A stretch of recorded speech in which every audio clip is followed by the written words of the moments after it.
ఆంధ్ర రాజకీయాల్లో షర్మిల తన వాటా తీసుకోవడానికి అంటే కాంగ్రెస్ పార్టీలో ఉన్నారు, వైఎస్ఆర్సీపీ తెలుగుదేశం పార్టీ మధ్యలోనే ఉన్నాయనుకున్నటువంటి దాంట్లో మధ్యలో తను కూడా దూరుతున్నారు. జగన్మోహన్ రెడ్డి సర్కారుకు వాళ్ళు చేసినటువంటి అంశాలు ఎన్నైతే ఉన్నాయో ఆ సర్కారు మీద వ్యతిరేకత రావడానికి షర్మిల చేసినటువంటి వ్యాఖ్యలు కూడా, ఆమె చేసినటువంటి వ్యతిరేకమైనటువంటి వ్యాఖ్యలు కూడా జగన్మోహన్ రెడ్డికి అంతే ఇబ్బంది పడేలా చేసినాయి. తను పట్టించుకోలేదులే కానీ రాష్ట్ర వ్యాప్తంగా ఏ వ్యతిరేకత అయితే జగన్మోహన్ రెడ్డి మీద కూడుకున్నదో దాన్ని రెట్టింపు చేసే విధంగా సొంత చెల్లెలికి అన్యాయం చేశాడు జగన్మోహన్ రెడ్డి అనేటువంటిది ఇంకా రాష్ట్రానికి ఏ విధంగా చేస్తారనేటువంటి ఒక ప్రచారం పోవడంలో షర్మిల సక్సెస్ అయినారు కదా. ఆ విషయంలో తన పార్టీ ఏం రాలేదు, తనకు ఓట్లు రాలేదు, కడప జిల్లాలోనే తన ఎవరు పట్టించుకోలేదు. కానీ తనకు మంచి జరగకపోయినా జగన్మోహన్ రెడ్డికి ఆయన వైఎస్ఆర్సీపీకి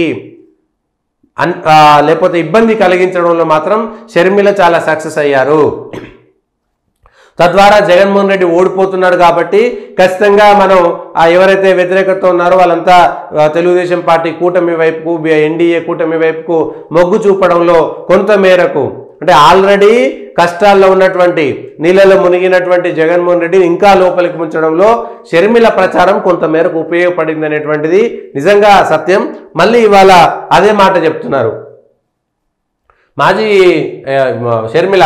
సిగ్గు మాజీ సీఎం జగన్ ప్రతిపక్ష హోదా ఇస్తేనే అసెంబ్లీలో అడుగు పెడతానడం మీ అజ్ఞానానికి నిదర్శనం అంటూ షర్మిల మండిపడ్డారు.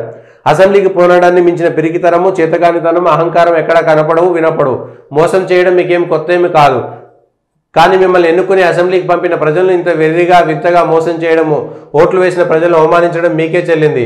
అసెంబ్లీకి పోకుండా ప్రజాస్వామ్యాన్ని హేళన చేయడం దివాలా కోరుతనం. ఎమ్మెల్యే అంటే member of legislative assembly, member of media assembly కాదు, ఎమ్మెల్యేగా గెలిచింది. మొత్తానికి అయితే తన కోపము, అక్కసు, అన్నా చెల్లెళ్ల మధ్య ఉన్నటువంటి కోపం మాత్రం బయటపడుతున్నది.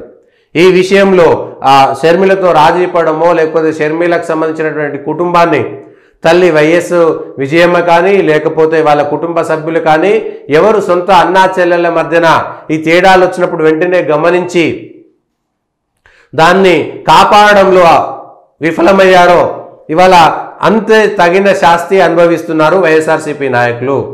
నిజంగా ఇద్దరి మధ్యన కొట్లాట్లు ఉంటే ఉండవచ్చు, లేదంటే అన్నదమ్ముల పిల్లలు దాయాదుల్లాగా ఉన్నట్టు కూడా కాదు. ప్లస్ ప్రతి ఒక్కరికి రాజశేఖర్ రెడ్డి లెగసీ ఎవరికి పోవాలి అనేటువంటి అంశం పైన జరిగినటువంటి కొట్లాట్లో కూడా ఇవాళ జగన్మోహన్ రెడ్డి ఫెయిల్ అయ్యారు. అట్లనే ఈ అంశం పైన కూడా తగిన మూల్యము జగన్మోహన్ రెడ్డి చెల్లించుకున్నారు. ఇగో మళ్ళా ఏపీ సర్కార్ చేతికి పెద్దిరెడ్డి గుట్టు. హైదరాబాద్లోని సన్నిహితుడి ఇంట్లో సోదాలు, కీలక ఫైళ్లు, డాక్యుమెంట్లు సీజు. మదనపల్లె దహనం కేసులో పురోగతి. వ్యక్తిగత సహాయకుడిగా పనిచేసిన శశికాంత్ అలియా శశిని అదుపులోకి తీసుకుని హైదరాబాద్ నివాసికి వెళ్లిన పోలీసులకు అత్యంత కీలకమైన డాక్యుమెంట్లు లభించాయి. 10 మంది పోలీసులు దాదాపు 8 గంటల పాటు నిర్వహించిన సోదాల్లో మొత్తం 4 ట్రంక్ పెట్టెల్లో ఫైళ్లు, డాక్యుమెంట్లను గుర్తించారు. వాటితో పాటు ఒక ల్యాప్టాప్ను సీజ్ చేసి అమరావతికి తరలించారు. వాటిలో గనుల శాఖలతో పాటు మదనపల్లి, తిరుపతి, హైదరాబాద్, బెంగళూరు, విజయవాడ తదితర ప్రాంతాల భూముల ఫైళ్లు, రికార్డులు ఉన్నట్లు గుర్తించారు. ఫైళ్ల దానం కేసులో ఈ పరిణామం చాలా కీలకమైనదిగా ప్రభుత్వం భావిస్తుంది. పెద్దిరెడ్డికి శశికాంత్ నమ్మిన బంటు.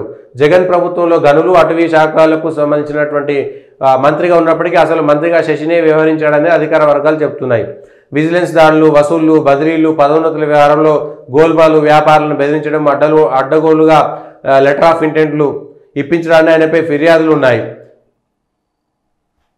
వైసీపీ ఇళ్ల నేతల్లో కూడా మళ్ళా సోదాలు చేశారంట. కష్టాలు చుట్టుముడితేనే ఉన్నాయి జగన్కి. అయితే పెద్దిరెడ్డికి ఏమవుతుంది అనేటువంటి అంశము, పెద్దిరెడ్డి పోతే ఏమవుతుంది అనేటువంటి అంశం పక్కన పెడితే వైఎస్ఆర్సీపీ ఓడిపోయిన తర్వాత అటు విజయసాయిరెడ్డి అంశంలో కానీ, సజ్జల మీద వచ్చినటువంటి ఆరోపణల విషయంలో కానీ, ముందుగా వైఎస్ రాజశేఖర్ రెడ్డి లెగసీ అనుకున్నటువంటి వాళ్ళు ముందు షర్మిలతో వాళ్ళ కుటుంబంలో ఉన్నటువంటి గొడవలని వాళ్ళు వెంటనే సర్దుబాటు చేసుకోకపోతే ఇది మరింత దూరం పోయేటువంటి అవకాశం ఉంటుంది. కానీ వాళ్ళిద్దరి మధ్యన ఆ దూరం మళ్ళా కలిపేంత దగ్గరగా లేదు అనేటువంటి విషయం అర్థమైపోతుంది. ఇద్దరు ఒకరికొకరు కలిసేటువంటి అవకాశాలు లేవేమో అనిపిస్తున్నది. అది పోను వైఎస్ఆర్సీపీ అధికారంలో ఉన్నటువంటి 5 ఏళ్ల పాటు గ్రామీణ స్థాయి నుంచి రాష్ట్ర స్థాయి దాకా వాళ్ళ పార్టీ నిర్మాణము కేవలం టీఆర్ఎస్ ఎట్లయితే ఉందో వైసీపీ కూడా అట్లనే పోలికలు ఉన్నాయి. అందుకే ఇద్దరి మధ్య నడిచిందేమో. పార్టీ నిర్మాణంలో తెలంగాణలో టీఆర్ఎస్ కూడా విఫలమైంది, కేసీఆర్ కూడా విఫలమయ్యాడు. ఆ సెంటిమెంటు ఉద్వేగభరితమైనటువంటి వాతావరణం సృష్టించి 2014లో 2018లో కూడా ఆ స్థాయిలోనే ఎన్నికల్లో గెలవడం జరిగింది. ఇప్పుడు ఆంధ్రప్రదేశ్లో కూడా పార్టీ నిర్మాణంలో తీవ్రమైనటువంటి లోపాలు ఉన్నాయి వైఎస్ఆర్సీపీకి సంబంధించి. గ్రామీణ స్థాయి నుంచి మొత్తం రాష్ట్ర స్థాయి వరకు కేవలం పేరు వరకే ఆ కమిటీలు ఉన్నాయి, కానీ పూర్తి స్థాయి పటిష్టమైనటువంటి గ్రామంలో ఉండేటువంటి కార్యకర్తలు కానీ, గ్రామ స్థాయి అధ్యక్షులు కానీ, మండల స్థాయి, జిల్లా స్థాయిలో కేవలం రాష్ట్ర అధ్యక్షుడు, జిల్లా అధ్యక్షుడిగా వాళ్ళను ప్రకటించేస్తారు, అయిపోతుంది.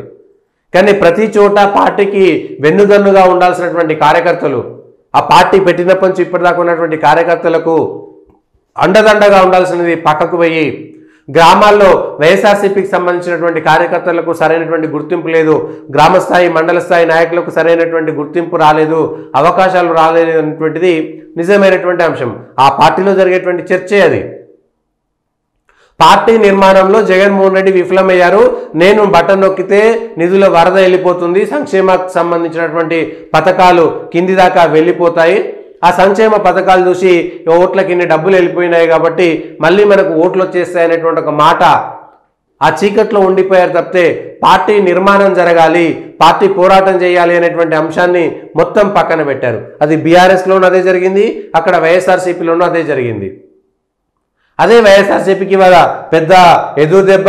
మళ్ళీ తిరిగి కోలుకోవాలంటే ఆ పార్టీ నిర్మాణం చేయాలి. ఆ పార్టీ నిర్మాణం చేయాలంటే ఇప్పుడు పెద్ద కష్టం.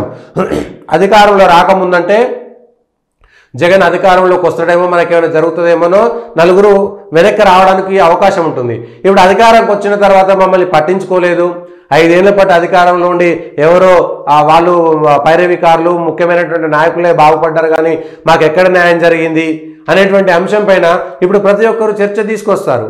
సో అది వైసీపీకి పెద్ద దెబ్బ. దానికి సంబంధించినటువంటి అంశంలోనే ఇబ్బంది వస్తుంది అనేటువంటి విషయం అర్థమవుతుంది.